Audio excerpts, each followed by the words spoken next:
Intel.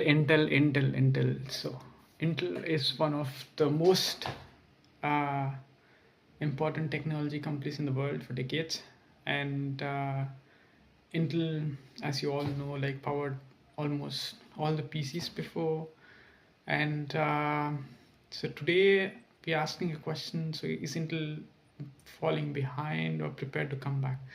So in this video, I try to explain like where does Intel stand, what is their recent performance, and why they are lost leadership in some areas, and then like what's Intel future is going to look like. So first, like let's understand um, how did Intel grow as a so big company. So Intel just did not make chips, so they defined and entered the PC industry before,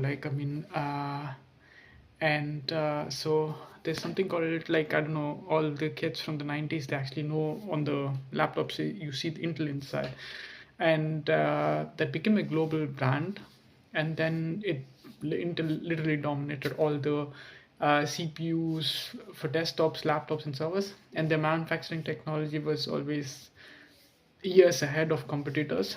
But slowly, like, what went wrong is like manufacturing delays. So Intel struggled to move smaller, so like, the more advanced chip sizes. So meanwhile, for example, like TSMC, the world's best chip manufacturer, so became the world's best chip manufacturer, and then AMD used TSMC to catch up for the competition. They did not develop ground up, and then that, like, in recent years, that Apple pulled out their complete chips and from Intel to their own, like, M1, like, M8, their own chipset.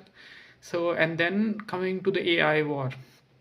So when AI exploded, like, Nvidia was ready and Intel wasn't. So Nvidia became the go-to choice for all the eight AI chips, and then Intel was still mainly focusing on the computers and laptops, and so they lost market share. So what is the current situation? So currently, uh, you see that like the core business is not collapsing completely, so they have a lot of like revenue pressure exists, but the costs are being controlled, and then they're also spending a lot of money in the long term, and that's good thing. And I've seen that recently the US government is also betting a lot of money on Intel, and the other thing is like they are also betting big on like manufacturing, so they're building like big fabrication plants, and also they wanted to become like a chip manufacturer for other companies. So they are not trying to be next AMD on Nvidia, but like they are trying to compete like TSMC, so making chips for everyone. So like, what decides the Intel future? So Intel future will be dependent on developing, for example, things for AI accelerators, improving CPUs for AI workloads, and also targeting cost-effective enterprise use cases. And if you look at their competitors, for example, Nvidia has a very strong AI dominance, and then AMD is very strong CPUs and effective execution. They are also into AI now. Apple, they build like for customers like custom silicon, and then ARM, like for example, ARM makes chips which are like very energy efficient. So where does like Intel has advantage? For example, it can scale because they're building manufacturing. They have a good brand, and they have a lot of good government support, because the government has invested a lot of money in Intel, and then their ambitions for big manufacturing.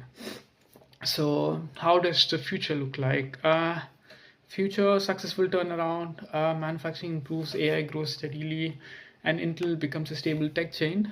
So second thing is slow recovery. So Intel survives and stays relevant but never regains leadership.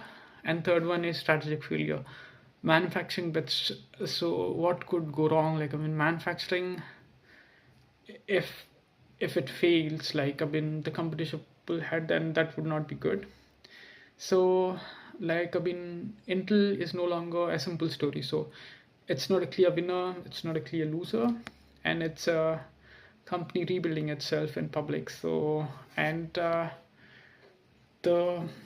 I will be like, closely monitoring how it uh, course on the coming weeks. But the yesterday's quarter, you can see that the results were good, but their future guidance was not the best.